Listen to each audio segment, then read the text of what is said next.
The air hung heavy, thick with the stench of rain and regret. Detective Samantha Cho's shoes crunched on the asphalt, each step pulling her closer to the shimmering police tape. A body lay sprawled within its confines, a stark silhouette against the neon glow of a Seoul food house sign. Jae-hoon Park, a pillar of the Korean-American community. Now just another case file. Cho ducked under the tape, her eyes scanning the scene. Rain had washed away the blood, leaving behind a ghostly stain on the pavement. A single bullet casing lay gleaming, a silent testament to the violence that had unfolded. A uniformed officer, young and green, approached. Detective, we're still waiting on forensics. No witnesses willing to talk. Cho nodded, her gaze unwavering from the covered form. Nobody talks. It wasn't a statement, but a grim understanding. This case was going to be tougher than usual. The Korean community, tight-knit and proud, often viewed the police with suspicion, a relic of past injustices. This time Cho knew it would be no different. The murmur of Korean filled the air, a mixture of grief and speculation. Cho, though fluent, felt a pang of displacement. This case was personal. It demanded more than just her detective skills. It needed understanding. It needed empathy. Jae-hoon Park was more than just a name in the obituaries.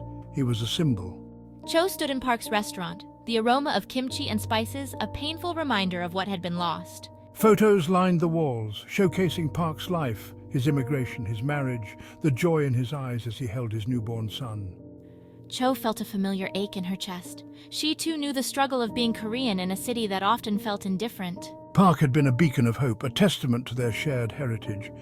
Now, his light was extinguished. The whispers started as Cho entered the main dining area. A group of elderly Korean men huddled over cups of tea fell silent. Their eyes followed her, filled with a mixture of curiosity and distrust. Cho understood. To them, she wasn't just a detective. She was an outsider, a representative of a system that often failed to protect their own. She had to tread carefully. One wrong step could alienate the very people she needed to reach. The weight of their gaze pressed down on her. Park's murder wasn't just a crime, it was a sacrilege. She had to find out who did this. The community's trust was fragile and she needed to earn it. This case was more than just solving a murder. It was about restoring faith. And Cho was determined to do just that. The investigation hit a wall built of silence and mistrust. Witnesses, if there were any, had vanished. Those who remained offered only tight-lipped smiles and polite deflections. Cho's frustration mounted with each dead end. She needed a breakthrough and she needed it fast. They're scared, a voice said from behind her. Detective Mina Lee, Cho's partner in all but name, leaned against the doorframe, her expression grim. Word on the street is that Park was involved in something bigger than anyone realized. Cho sighed, running a hand through her hair. Bigger how? She asked, dreading the answer. Organized crime. Lee nodded, her face etched with concern. There are rumors of a new syndicate operating in Koreatown. Brutal, efficient, and they're moving in on all the local businesses. Cho felt a chill run down her spine. This wasn't just about one man's murder anymore. This was about the very fabric of the Korean-American community being threatened. She had to find out how deep this conspiracy went. And she knew just the person to ask. Mina Lee was more than Cho's colleague. She was her anchor. Fluent in Korean and a familiar face in Koreatown, Lee possessed an innate understanding of the community's intricate web of relationships. We need someone on the inside, Cho said, her voice low. Someone who can vouch for us, someone who knows the streets. Lee nodded, her eyes thoughtful. I know just the person. She pulled out her phone, her fingers flying across the screen. But he won't talk easily. He's old school, doesn't trust cops. Cho raised an eyebrow. And what makes you think he'll talk to us? Lee smirked. Because he owes me a favor. A big one. She put the phone to her ear, her voice softening as she switched to Korean. Cho listened intently, catching snippets of the conversation, a plea for help, a mention of Park's name, a promise of discretion. Finally, Lee hung up, a triumphant grin on her face.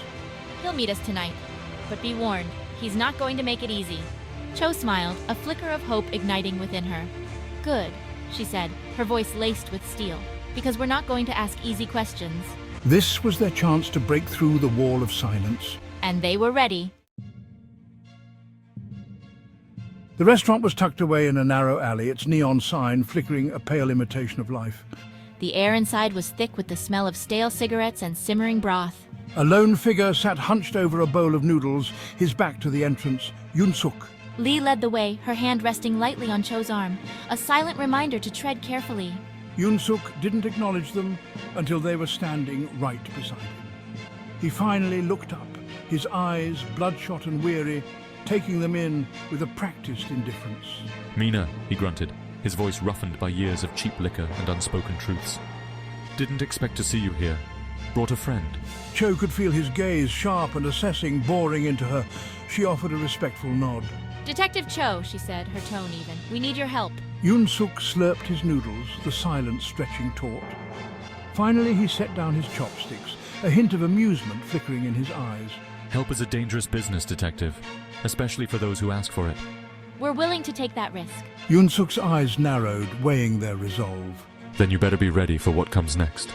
"We are..." The first step in breaking the silence had been taken.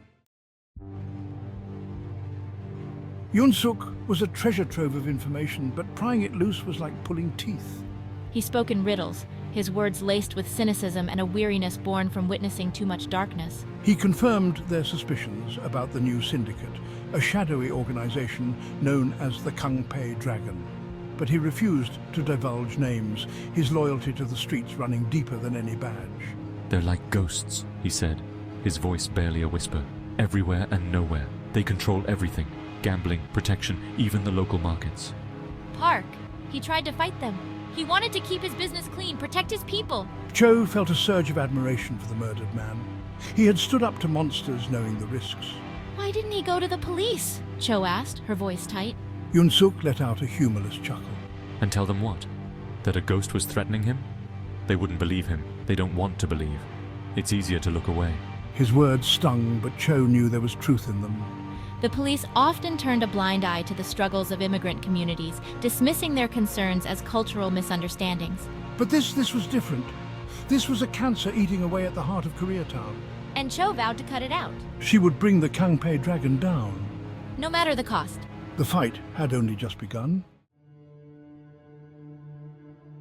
Their investigation took a dangerous turn when one of Yunsuk's contacts turned up dead. A restaurant owner, known to have refused the dragon's protection, was found brutally murdered, his body dumped in the river. A message, a warning. Fear gripped Koreatown, the silence deepening. Cho visited Yunsuk, his usual gruff demeanor replaced with a bone-deep sadness. He blamed himself, the weight of his past sins crushing him.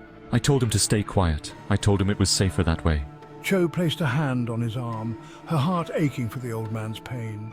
She knew what it felt like to be haunted by the ghosts of those you couldn't save. "It's not your fault. They were going to silence him no matter what. But he died for something. He gave us a name. He gave us a lead." She wouldn't let his death be in vain. She would bring the Kangpei Dragon down, even if it was the last thing she did. The stakes had never been higher, The fight was personal now. and Cho was ready to face it head on. For Park, for the community, for justice. Councilman Kang's office was a study in contrasts. Traditional Korean art adorned the walls, a stark juxtaposition against the sleek modern furniture and the city skyline shimmering through the floor-to-ceiling windows. Kang himself was a study in contradictions, his smile disarming, his eyes holding a shrewd intelligence that sent chills down Cho's spine. "I'm doing everything I can to assist the police. These criminals must be brought to justice. They threaten the very fabric of our community." "We believe this goes deeper than just a few isolated incidents, Councilman. We're looking at a larger organization, one with its roots firmly planted in this city." Kang's smile didn't falter. "I assure you, Detective, I have no knowledge of such an organization. And if I did, I would be the first to condemn them." His words were convincing, his performance flawless, but Cho had learned to trust her instincts. And something about King, something in the depths of his eyes, set off alarm bells in her head. He was hiding something, she could feel it. The truth was within reach. But uncovering it would be the hardest part. She had to be careful. One wrong move could cost them everything. The investigation was a tangled web, each thread leading to another dead end, another layer of deceit. Pressure mounted from all sides, the media clamoring for answers, the community demanding justice, and the ever-present threat of the Kangpei Dragon lurking in the shadows. The closer they got to the truth, the more elusive it became. She had come too far, sacrificed too much. But Cho refused to back down. The memory of Jae-hoon Park, his kind eyes and unwavering spirit, fueled her determination. She wouldn't let the community down. She wouldn't let him down. This case was about more than just catching a killer. It was about reclaiming a sense of safety, of justice, of hope.